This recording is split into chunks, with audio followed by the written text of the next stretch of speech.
woman stabbed to death by neighbor was let down after mental health staff failed to assess him.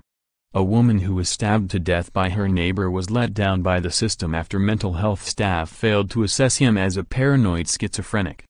Maylyn Couperthwaite, 52, died after being attacked by Oliver Faughey at her home in Barrie in February 2016 after he waged a long-running campaign of harassment against her and her mother.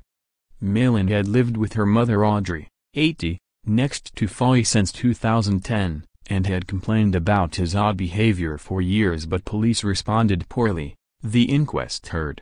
Audrey even kept a diary of the incident, which included Faughey claiming the pair had hacked his broadband and drilled a hole through the wall to see into his home.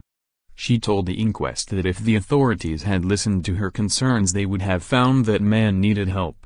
Audrey added, "We both thought that he was evil. He had a look in his eyes. I knew all along that he was going to do something, but I did not think he would do what he actually did." Faughey was jailed for life at Manchester Crown Court in September 2016 after he admitted the manslaughter of Maylyn and the grievous bodily harm of Audrey in the double knife attack. The inquest into Maylyn's death at Rochdale Coroner's Court returned a verdict of death by unlawful killing. Assistant Coroner for North Manchester Peter Sige read out a narrative verdict from the jury.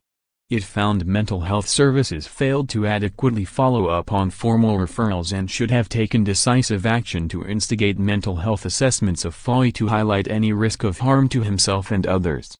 The sharing of information between multi-agencies involved was inadequate. The jury concluded, 3 psychiatrists have given their professional opinions that they felt at the time of the incident the neighbor was suffering from paranoid schizophrenia. 4 separate referrals sent to mental health services were not acted upon sufficiently and record-keeping did not link these referrals. A formal mental health assessment should have been undertaken as a result of the first referral made in October 2010. Police have failed to share all relevant information and records between themselves and multi-agencies in regard to the neighbor's violent offenses. Detailed housing records were not satisfactorily shared with the relevant agencies. For instance, mental health services not being asked to attend a multi-agency meeting in January 2012. Previous tenancy records were not available to housing, which would have highlighted previous long-standing concerns that could have been shared across multi-agencies. Dorothy Cassidy, a former councillor for the Merside ward who gave evidence to the inquest, told the BBC, "They have both been let down by the system. I think it would be hard for the Housing Association to predict something like this, but mental health services should have been able to make an assessment." A GMP spokesperson said, "We accept the findings of the inquest into the tragic death of Maylyn Couperthwaite.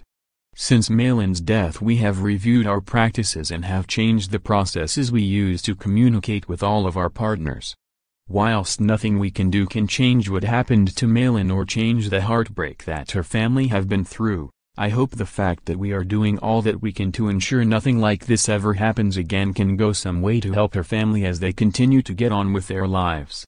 Dr. Henry Ticehurst, medical director at Pennine Care NHS Foundation Trust said, "On behalf of the Trust, I would like to offer my most sincere condolences to the Couperthwaite family. We fully accept the coroner's findings and deeply apologize that the care provided on this occasion fell below the high standards we set ourselves. Following the incident, we undertook our own thorough investigation into the circumstances surrounding the incident. We have already made significant improvements, particularly around assessing referrals and risk, record keeping and safeguarding. We will continue to review our services and processes to ensure they remain safe, effective and of the highest quality." The men have contacted 6 Town Housing for comment.